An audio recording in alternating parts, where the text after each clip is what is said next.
सबको जय मसीह की। आपका स्वागत है विश्व अमर मिनिस्ट्री में, चमत्कार चर्च टीवी पे। परमेश्वर आपको बहुत आशीष दें।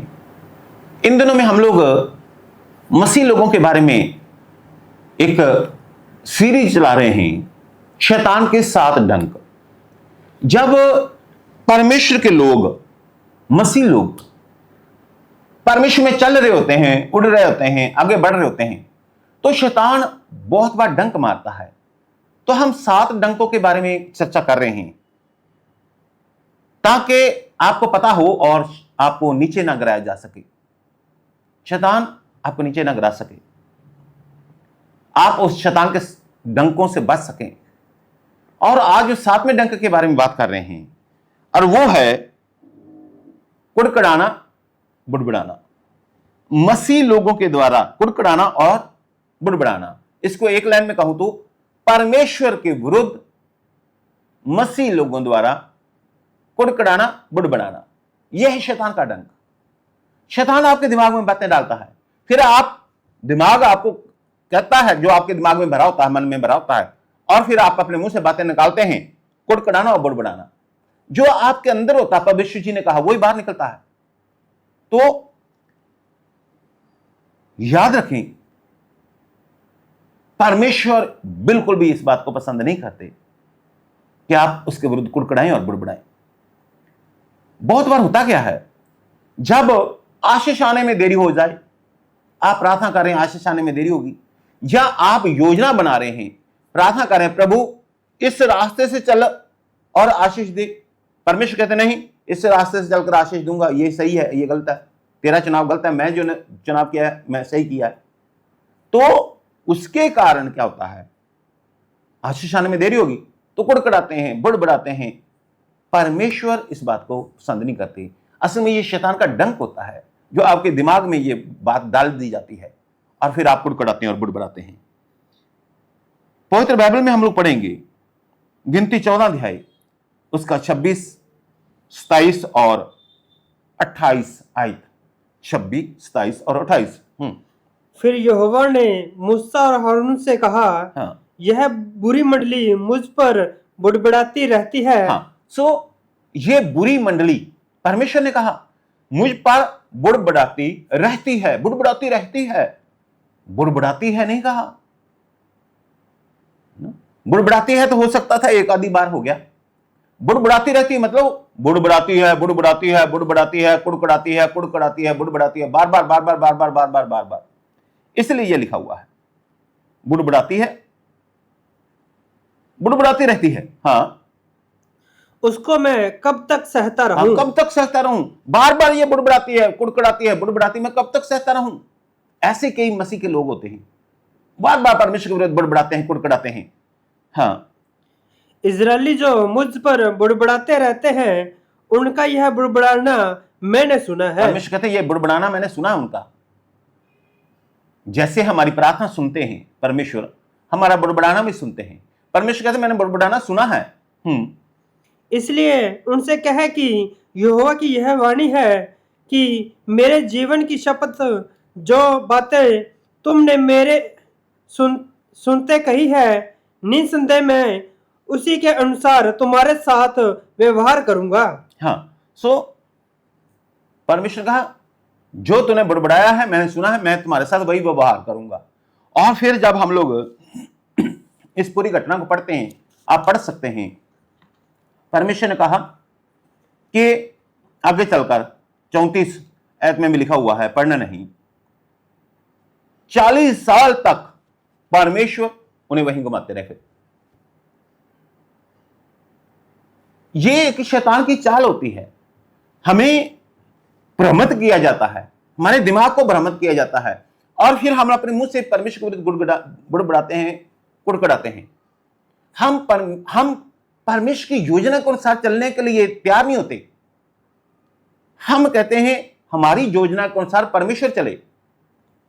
देखिए, हम परमेश्वर की उंगली पकड़कर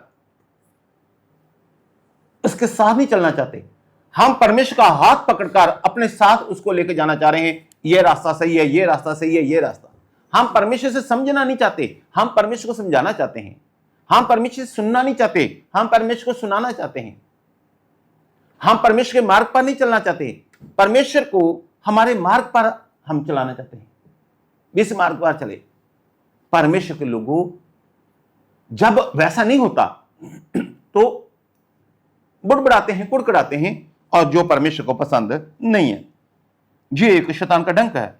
जब आप आगे पढ़ेंगे गिनती में 21 अध्याय में भी पढ़िएगा, 21 अध्याय 4 से लेकर 9 आयत तक पढ़ेंगे। हाँ, पढ़िएगा। फिर उन्होंने होर पहाड़ से कूच करके लाल समुद्र का मार्ग लिया कि एदम देश में बाहर बाहर घूम कर जाएं। और लोगों का मन मार्ग के कारण बहुत व्याकुल हो गया। सो लोगों का मन, परमेश्वर ने कहा था 14 अध्याय में, और फिर ये ऐसे घूमकर जब जाने लगे तो लोगों का मन बहुत व्याकुल हो गया मार्ग के कारण, क्योंकि मार्ग वो लंबा था। तो लोगों का मन व्याकुल हो गया और फिर वो फिर बुड़बुड़ाने लगे और कुड़कुड़ाने लगे। हाँ, इसलिए वे परमेश्वर के विरुद्ध बातें करने लगे। परमेश्वर के विरुद्ध फिर बातें करने लगे। और मूसा से कहा, तुम लोग हमको मिस्र से जंगल में मरने के लिए क्यों ले आए हो? मूसा से कहते हैं, वे हमें तो मिस्र में अच्छे थे, हम लोग वहां से निकालकर जंगल में हमें क्यों ले आए मरने के लिए? पढ़ो। यह ना तो रोटी है और ना पानी। हाँ, यह ना तो रोटी है ना पानी। हालांकि चट्टान से भी पानी निकला था और रोटी ऊपर से आती थी, स्वर्ग से मन्ना आता था। आप जानते इस बात को। तो कहते ना तो यहां रोटी है ना पानी है। और हमारे प्राण इस निकम्मी रोटी से दुखित है। हाँ, और जो स्वर्ग से रोटी आती थी, कहते हमारे प्राण तो इस निकम्मी रोटी से दुखित हो गए हैं। सो वो वहां परमेश्वर के विरुद्ध बुड़बुड़ाने लगे, वो परमेश्वर के विरुद्ध कुड़कुड़ाने लगे। और फिर क्या हुआ? पढ़िएगा। अतः यहोवा ने उन लोगों में तेज विष वाले सांप भेजे जो उनको डसने लगे और बहुत से इजरायली मर गए। हाँ, सो परमेश्वर को फिर बुरा लगा और परमेश्वर ने सांप भेजे तेज विष वाले, और वो उनको डसने लगे और लोग मरने लगे। फिर तब लोग मूसा के पास जाकर कहने लगे, हमने पाप किया है, क्योंकि हमने यहोवा के और तेरे विरुद्ध बातें की है। यहोवा से प्रार्थना कर कि वह सांपों को हमारे से दूर करे। हाँ, तब मूसा ने उनके लिए प्रार्थना की। हाँ, सो फिर गए, हमने गलती की है, हमसे गलती होगी, हमें माफ करना। हम बुड़बुड़ाए हैं, हम कुड़कुड़ाए हैं, मूसा के विरुद्ध भी बुड़बुड़ाए हैं और परमेश्वर के विरुद्ध भी बुड़बुड़ाए हैं, हमें माफ कर दो। तो फिर मूसा ने परमेश्वर से विनती की। तो परमेश्वर ने कहा, ऐसा है, एक पीतल का सांप बना ले और उसको ऊंचे पर तू लटका दे, जो उसको देखेगा वो बच जाएगा। हालांकि ये बात परमेश्वर मसीह के बारे में थी कि शैतान का डसे हुओं को परमेश्वर मसीह बचाते, जो ऊंचे पर है। ऊंचे का मतलब क्रूस के ऊपर चढ़ाया गया था और उसके बाद जीवित स्वर्ग पर उठाया गया। तो फिर जिसने उस सांप को देखा था और वो बच गए थे। अब सांप तो वही थे, लेकिन डस तो नहीं रहे थे ना, उनको डस नहीं रहे थे, कुछ नहीं कह रहे थे। जब परमेश्वर के विरुद्ध बुड़बुड़ाने लगे और भी वो सांप डसने लगे और लोग मरने लगे। देखिए, हमें कभी भी परमेश्वर के विरुद्ध नहीं बुड़बुड़ाना चाहिए। हमें कभी भी परमेश्वर के विरुद्ध नहीं बुड़बुड़ाना चाहिए। वो 10 कुंवारियों को जो दृष्टांत है उसमें लिखा है कि जब दुल्हा आने में देरी हुई,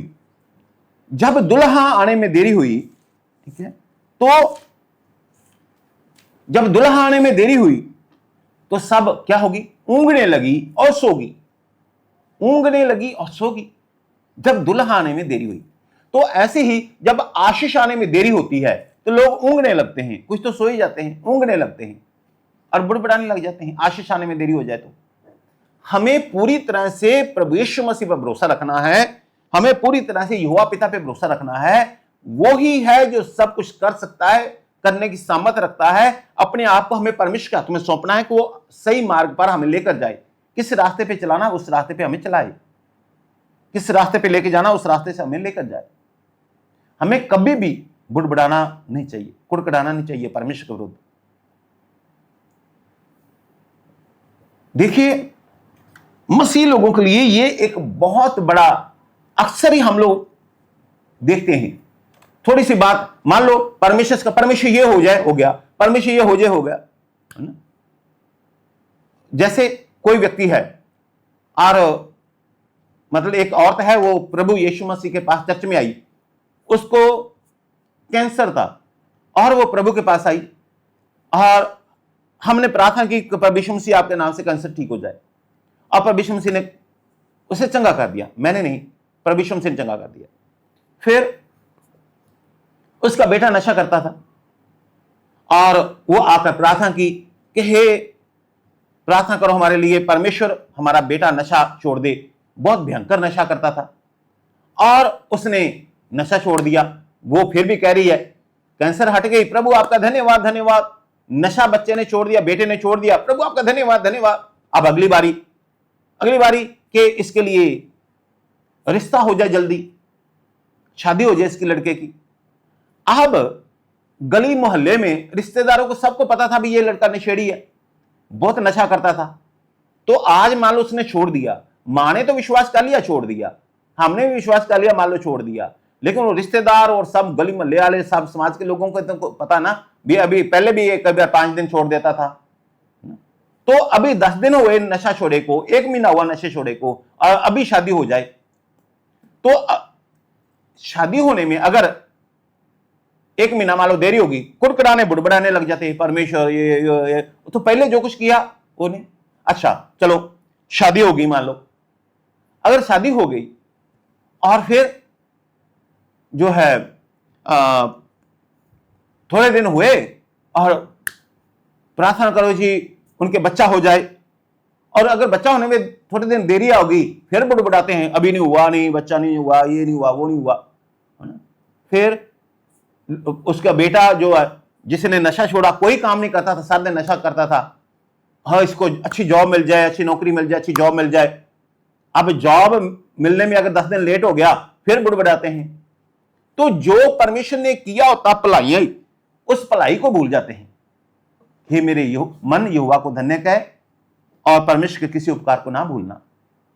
तो सब उपकारों को भूल जाते हैं जो परमेश्वर हमारे साथ किए। और जो अभी देरी होगी किसी बात के लिए जो परमेश्वर की योजना के अनुसार, तो फिर परमेश्वर के विरुद्ध कुड़कुड़ाते हैं, बुड़बुड़ाते हैं। और परमेश्वर इन बातों को पसंद नहीं करते।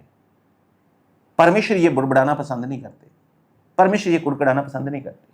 तो आपसे बस मैं यही कहना चाहता हूं, ये शैतान का डंक होता है, कभी भी परमेश्वर के विरुद्ध कुड़कुड़ाएं, बुड़बुड़ाएं ना, और सदा परमेश्वर का धन्यवाद करते रहें। हर हाल में परमेश्वर का धन्यवाद करते रहें। हर हाल में हमें कुड़कुड़ाना नहीं है, हर हाल में हमें बुड़बुड़ाना नहीं है, हर हाल में हमें परमेश्वर का धन्यवाद करना है, शुक्रगुजारी करनी है। हालेलुया। सो मैं आपके लिए प्रार्थना करता हूं। हे सर्वशक्तिमान परमेश्वर पिता, शैतान का डंक इनके मनों पर कार्य न करे। हे सर्वशक्तिमान परमेश्वर पिता, शैतान की ताकतें, अंधकार की ताकतें से दूर रहें। ये कभी भी परमेश्वर पिता आपके विरुद्ध कुड़कुड़ाए ना, बुड़बुड़ाए ना। हमेशा परमेश्वर पिता ये आपका धन्यवाद करते रहें, आपके धन्यवादी बने रहें। जो कुछ भी आपने इन्हें दिया उसके लिए आपका धन्यवाद करते रहें। जो इन्हें नहीं अभी तक मिला उसके लिए विनती करते रहें, शुक्रगुजारी करते रहें। परमेश्वर पिता शैतान इनसे दूर रहे, इनके जीवन में अद्भुत काम कर, ये नीचे ना गिरें, आगे बढ़ते जाएं, इनके रास्ते में रुकावटें ना आए, इनके रास्ते में कोई देरियां ना हो, इनके लिए हर एक द्वार खुलता जाए, इनके लिए उपयोगी द्वार खुल जाएं, पवित्र समझ के नाम से ब्लेस हो जाएं। मेरी प्रार्थना उद्धारकर्ता पवित्र समझ के नाम से, आमीन।